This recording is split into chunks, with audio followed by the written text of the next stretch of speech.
All right, everyone, ready to dive in. Today, we're tackling Muay Thai for self-defense. Yes, definitely. Which I know is something a lot of you have been asking about. For sure. We're going deep on this one with the article, Reasons Why Muay Thai is Effective for Self-Defense. Right. So picture this. You need to protect yourself.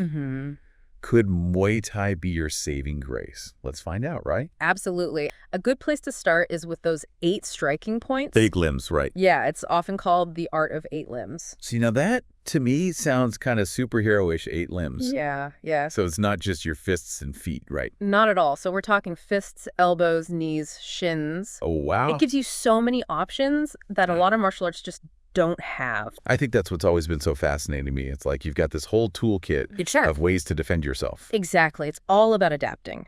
Let's say someone comes at you with a punch. You can block with your forearms. You could counter with a knee. Even use a shin block. Creates an opening for your own counter. Right. It's about strategy. Yeah, not just brute force. Right. Exactly. It's like you got to be smart about it. Exactly. And one example, one technique the article gets into is the roundhouse kick. Super, super effective. Oh, yeah? You can target legs, body, even the head. Really versatile. And that power behind it, that's got to be real, right? That's not just Hollywood. Oh, no, that's real power. Okay, so we've got 8 limbs working for us, lots of attack options. Let's get into something I think is really interesting that the article highlights. The clinch. Now, I'll be honest, when I hear clinch, I'm picturing like boxers hugging in the ring. Right. What's the deal with the clinch in Muay Thai? So that's a really common misconception. It's not about stalling or anything. The clinch is offensive, it's defensive, and it's a big part of what makes Muay Thai unique. Okay, all right, I'm intrigued. Break it down for me. So we've got 8 limbs working together for diverse attacks. But let's get into a core element the article highlights, the clinch. Now, I'll be honest, when I hear clinch, I picture boxers hugging in the ring. How does it work in Muay Thai? That's a common misconception. In Muay Thai, the clinch isn't about stalling for time. It's an offensive and defensive tool that sets it apart from other martial arts. All right, I'm intrigued. Break it down for me. Imagine this. You're in close quarters with an attacker, maybe even pressed up against a wall. In other martial arts, this might seem like a disadvantageous position. But in Muay Thai, this is where the clinch shines. You control your opponent's posture, trapping their arms and limiting their ability to strike effectively. So you're not just holding on, you're actively controlling the situation. Precisely. And from this position of control, you can unleash devastating knee strikes to the body or even elbows to the head. Think of it like a human vice. You've got them trapped and can deliver powerful, focused strikes. That's intense. It really seems like Muay Thai utilizes every part of the body as a weapon. Speaking of intense, the article spends some time on the mental aspect of Muay Thai. It's not just about physical strengths, right? Absolutely not. Muay Thai demands incredible mental fortitude.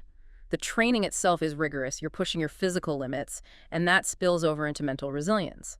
You learn to stay calm under pressure, to anticipate your opponent's next move, to control your fear and react decisively. So you're not just learning to fight, you're learning to master your own mind. Exactly.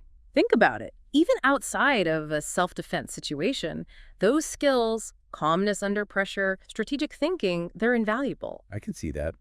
Negotiating a tough deadline at work, dealing with a stressful family situation, that mental resilience from Muay Thai could really come in handy. It's like they say, steel sharpens steel. And that's a great transition to the next point. The article emphasizes the realistic training methods in Muay Thai. Sparring isn't about scoring points. It's about simulating the chaos and adrenaline of a real confrontation. So you're not just practicing techniques in a vacuum. You're experiencing the impact, the adrenaline, the unexpected nature of a real fight. Precisely. This is where adaptability comes in, another core concept highlighted in the article. In a real self-defense scenario, things won't go perfectly according to plan. Muay Thai training prepares you to react to the unexpected, to think on your feet, to adjust your strategy in the midst of chaos. That's so key. And this might seem like a strange question, but the article touched on this idea of Muay Thai preparing your body to endure pain. It's not exactly the first thing that comes to mind when you think of self-defense. It's not glamorous, but it's a reality of any physical confrontation. And here's the thing. Muay Thai doesn't shy away from that reality. The training, the conditioning, the sparring, it all contributes to a certain level of pain tolerance. So it's not about becoming immune to pain, but learning to manage it, to control your reaction to it. So it's not about becoming immune to pain, but learning to manage it, to control your reaction to it.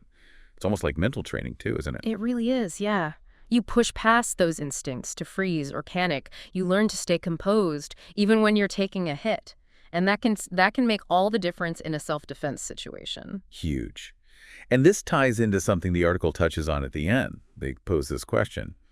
Is Muay Thai the ultimate self-defense system? What are your thoughts on that? It's a tough one. I mean, we've spent all this time talking about how effective it can be, right? That gives you such a powerful skill set. But the best martial art, it always depends on the person, you know? Yeah, there's no one size fits all.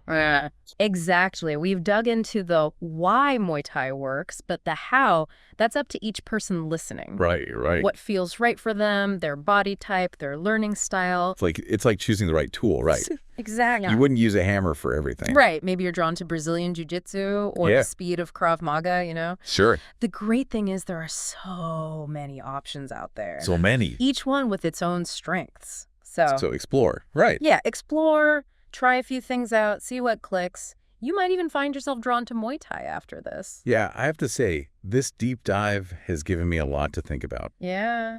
We covered those 8 limbs, the clinch, the mental toughness.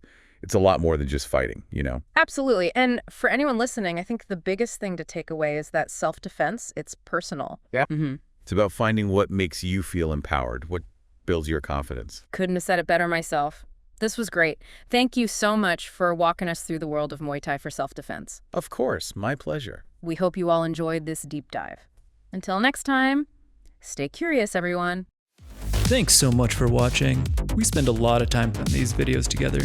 So if you like what you saw, go ahead and hit that subscribe button. And give this video a like and a share to anybody you think might like it.